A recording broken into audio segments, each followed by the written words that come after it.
Just in case any actor got the wrong idea that they weren't entirely expandable in the eyes of Hollywood's money men, they're replaced with surprising frequency in movie franchises. Hey, what's up guys? Welcome back to Uphill, and today we'll be looking at 6 Harry Potter actors who were replaced in the sequels. Make sure you watch till the end guys to find out if your favorite character was secretly replaced without you ever noticing. Before we begin, I just want to mention that I'll be giving away a $100 Amazon gift card. All you have to do to win is hit the subscribe button, turn on post notifications, and comment the hidden word somewhere in the video. Sometimes it happens because the original guy was too expensive. I haven't any money. Or maybe just not good enough. Well, that's not good enough, not nearly good enough. Sometimes people just get sick of the role, and other times life or death gets in the way. It's usually horrible for continuity, but luckily casting directors have repeatedly found a way around these unfortunate incidents. And with an 8-film franchise, there are bound to be a few recasts along the way in the Harry Potter series. 6. Richard Fish and Domhnall Gleeson as Bill Weasley.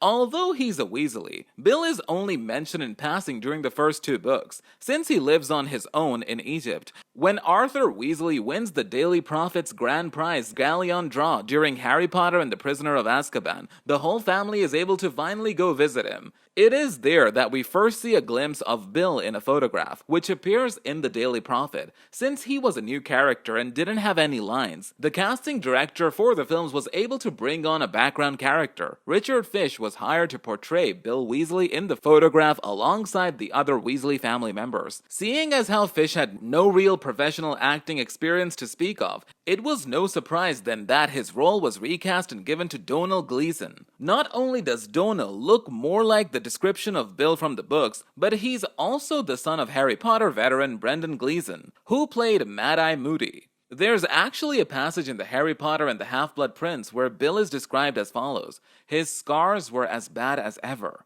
In truth, he now bore a distinct resemblance to Mad-Eye Moody, though thankfully with both eyes and legs still intact. How then could the producers pass up an opportunity to actually use the actor who played Mad-Eye Moody's son for the part? 5. Sharon Sandhu and Afshan Azad as Padmi Patel. One half of the Patel sisters, Padmi was originally played by Sharon Sandhu in Harry Potter and the Prisoner of Azkaban. Sandhu was another young actor who was probably just cast as a student in the background since she was originally just credited as girl number 2. Even though she was a Ravenclaw in the books, the filmmakers chose to keep her in Gryffindor and her sister Parvati. Padma and Parvati were described by Dean Thomas as the best-looking girls in the school during Harry Potter and the Goblet of Fire. Padma was likely recast for that film since Goblet of Fire is when she went to the Yule Ball with Ron Weasley and had a larger role. Afshan Azad took over as Padma and continued to play her for the rest of the films, showing up for Dumbledore's army meetings with her sister and conversing with other students after the Battle of Hogwarts. 4. Sitara Shah and Shefali Chowdhury as Parvati Patel. Padma's sister, Parvati, had a lot more screen time in general. Even in Harry Potter and the Prisoner of Azkaban, Parvati was the outgoing twin and was sorted into Gryffindor both in the books and in the films. Unlike her sister Padma, the role originally belonged to Sitara Shah, who faces off against Professor Lupin's Boggart during a defense against the dark art lesson. She's also seen in divination class with Lavender Brown, who's her best friend in the books. Shah barely looked like a 13-year-old in The Prisoner of Azkaban, which is probably why she was recast for the next film, Harry Potter and the Goblet of Fire. Parvati pledged a larger role in the film since she was Harry's date to the Yule Ball and they had to dance together to open the event. Shefali Chowdhury took over as Parvati and continued to play her for the next 4 films, although she hasn't had many acting credits since then. 3. Richard Harris and Michael Gambon as Albus Dumbledore.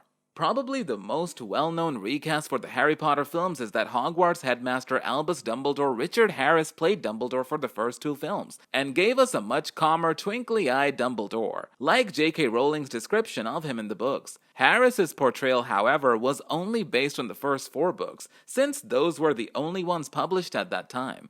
The first 4 books are much lighter in tone, since Lord Voldemort had not yet regained a corporeal form. Unfortunately, Harris died after the release of Harry Potter and the Chamber of Secrets, and the role was then given to Michael Gambon. Although some fans criticized Gambon's description of Dumbledore, particularly in Harry Potter and the Goblet of Fire, he continued on in the part of the remainder of the series, which has come to define his career as a performer. As the later books were released, he began to see how much Dumbledore's tragic past shaped him. Gambon expertly portrayed his inner conflict as he pushes his grandfatherly feelings for Harry aside for the greater good in Harry Potter and the Order of Phoenix onward, drawing on to his connections to J.K. Rowling. 2. Jennifer Smith and Jessie Cave as Lavender Brown. Now on to the most controversial Harry Potter recasting to date. Lavender Brown. Up until Harry Potter and the Chamber of Secrets, Lavender was played by an uncredited actress, since she was in the background with some of the other Gryffindor students. However, in the Harry Potter and the Prisoner of Azkaban film, she was credited as Jennifer Smith, and seen more often during classes with Harry, Ron, and Hermione, including care of magical creatures and divination. It isn't until the 6th film that Lavender is seen again, but boy does she look different. The Harry Potter and the Half-Blood Prince book did not come out until 2005, the same year the movie adaptation of Goblet of Fire came out. At that time, the Harry Potter producers found out that Lavender begins to have a more important role as Ron's first girlfriend. As a result, they recast the role and gave it to a white actress instead, Jessie Cave. While Lavender's race is not explicitly mentioned in the books, many fans were offended by the sudden change of race, taking to sites like Tumblr to vent their frustrations and even writing academic essays on the subject. It's likely that the original casting was more of an afterthought than a purposeful choice, assigning extras minor characters names from the book so they could keep track of them. Nevertheless, it was a pretty reprehensible decision, one that Warner Brothers never apologized for. 1. Richard Bremer and Ralph Fiennes as Lord Voldemort. Last but not least, we can't forget that even Lord Voldemort was recast at one point. When we first catch a glimpse of him, it's on the back of Professor Quirrell's head during Harry Potter and the Sorcerer's Stone. In this incarnation, he was played by Richard Bremer, who had enjoyed a 30-year career as a working actor. Much of his appearance was altered with CGI except for his nose, which remained intact.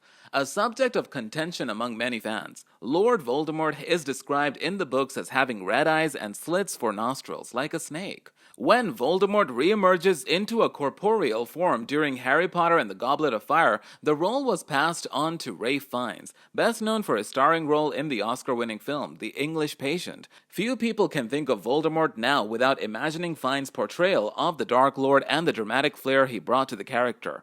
Considering Voldemort's importance in the story of Harry Potter, it's safe to say that the filmmaker's decision to fill the role with a more seasoned lead actor was the right one.